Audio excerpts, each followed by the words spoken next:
各位学员大家好，收到不少学员的来信，纷纷来询问同一个问题呢：吃感冒药会不会呈现药物检测阳性？好像新闻里面也会有类似这样的新闻。先跟各位学员讲，答案是真的。但是感冒已经很可怜了，怎么还会呈现毒品的这样的药物检测阳性呢？其实这还是有真正后面的含义的，我们一起来看一看吧。所谓的免疫检验，老师有说嘛，是透过抗原抗体的结合，非常有专一性。像图片中的抗体1是跟抗原1做结合，抗原2来也不理它，抗原3来也不理它。所以抗原抗体的结合可是有专一性的。这么有专一性的情况下，为什么吃个感冒药都以为我是滥用药物检验阳性呢？好的，我们就回到原本的问题，感冒药到底有什么而造成我们的药物检测阳性呢？其实有2大类的感冒药是会造成药物检测阳性的。第一大类是含有可待因的这样的感冒药，第2大类呢是含有伪麻黄素的感冒药，它们都会造成竞争型的免疫检验阳性，但是有不同类别啦，我们来一起看一看咯。先从含有伪麻黄素的感冒药开始说起，大家可以看一下，这边是甲基安非他命的结构，那一边是伪麻黄素的化学结构。认真看，再认真看，它们2个是不是长得还蛮像的呢？只差一个地方，只差一个 OH 的氢氧基的不同，所以意思是甲基安非他命伪麻黄素的化学结构是非常类似的。因此针对甲基安非他命的抗体当然会辨认甲基安非他命。那因为结构很相似，所以伪麻黄素这样的一个抗原也可以跟这个抗体来做结合了。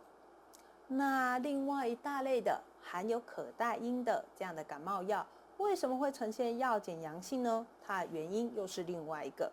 可待因透过我们的肝脏进行代谢的时候，会有10%去甲基化，把那个上面的 CH3 的甲基去掉之后，注意看结构，可待因跟吗啡就真的只差这个甲基的官能基耶，去除之后就变成了吗啡了。所以呢，一样是这样一个道理。这个针对吗啡的抗体呢，会跟吗啡这个抗原做结合。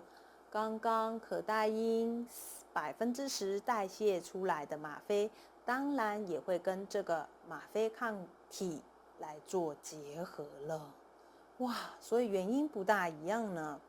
那刚好马斯感冒，他说他喝了可待因的感冒药，他开始不禁的担心，是不是所有的检验结果都会呈现阳性啊？可怜的马斯，真的会吗？我们一起来协助他来进行回答。你看，可待因10%代谢成吗啡，所以跟哪一种结合？当然是跟针对吗啡的抗体才会结合上。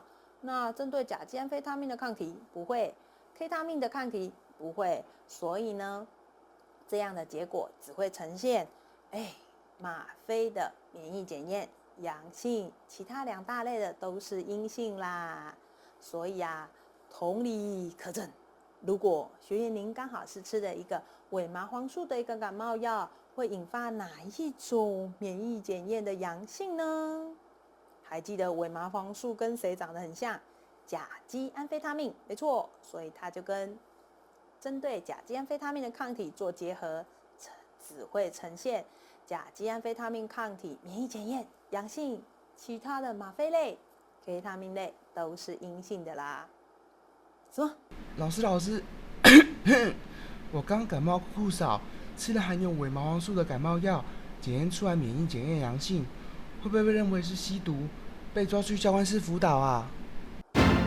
变成这样吗？会吗？